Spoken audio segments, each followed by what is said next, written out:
سلام. خبرهای مهم رادیوی آزادی را از روز دوشنبه 6 اپریل من خیرمان بقازاده تقدیم میکنم.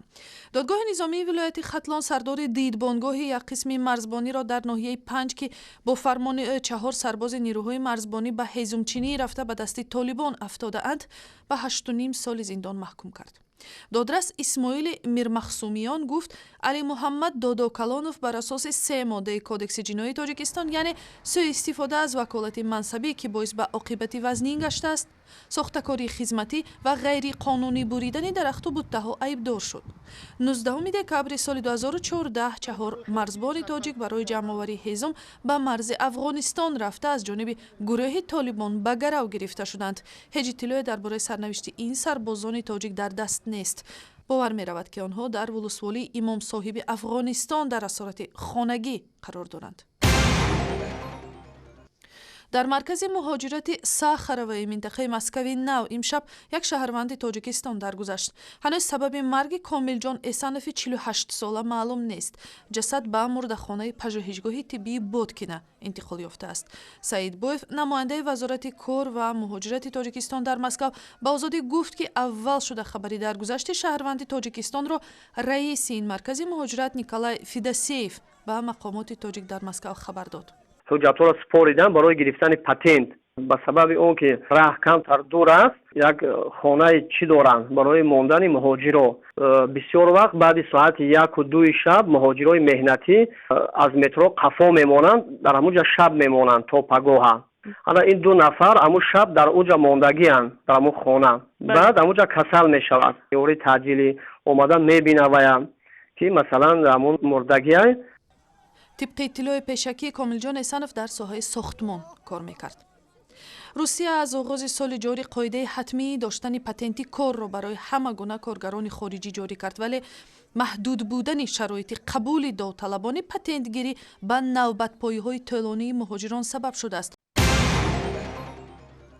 در ناحیه فیض‌آباد کارمندان کمیته حالت‌های اضطراری جستجوی جسد 8 ساکن دهه یکبد را امروز با کمک تکنیک مخصوص ادامه دادند. در فاجعه روز جمعه 3 اپریل در این روستا 10 ساکن محلی زیر یرچ ماندند. تا حال تنها جسد 2 نفر آنها از زیر خاک بیرون آورده و خاکسپاری شده است. این حادثه به هنگام کوشش نصب کردن یک قبور خودساخت آبگذر از چشمه زیر کوهی توسط یک غار در فاصله 4-5 کیلومتری روستا رخ داده است. از فوند ذخیره پرزیدنت جمهوری تاجیکستان به 10 عائله جبر دیده با مبلغ 10,000 سومانگی کمک به اوستا رسانده می شود. سپارش رفت اجرا شده ایستاده.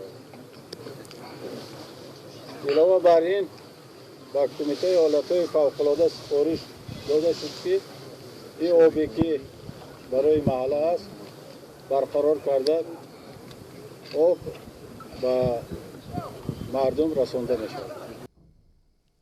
ستاد مخصوص ساختارهای حفظ ترتیبات تاجیکستان از جریان کارها در یکبد نظارت می‌کنند. در کشور جنگ زده یمن حدوداً 20 شهروند تاجیکستان میمانند که برایشان حکومت کشور مشورت داده است توسط راههای امن به عربستان سعودی بیرون شده با کمک دیپلمات‌های تاجیک و روس این قلمرو را ترک کنند. در دوام 5 روز گذشته از یمن در برابر 10 شهروندان کشورهای دیگر اینچنین 87 شهروند تاجیکستان بیرون آورده شد.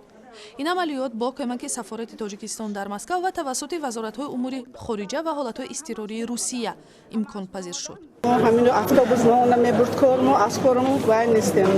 ما نقص ابسپیچ می‌کردن ما کار اتوبوس میبرد اتوبوس می آورد لیکن با باران که شد همه خست همه گریخت. گروهی 70 نفره تاجیکستانیان شام شنبه 4 اپریل از شهر صنعا توسط قاهره به مسکو پرواز کرد که 3 آنها کودکان می باشند. اکثر این شهروندان خادمان طب هستند که در مؤسسه‌های بهداشتی یمن از راه شرکت‌های روسی استخدام شدند.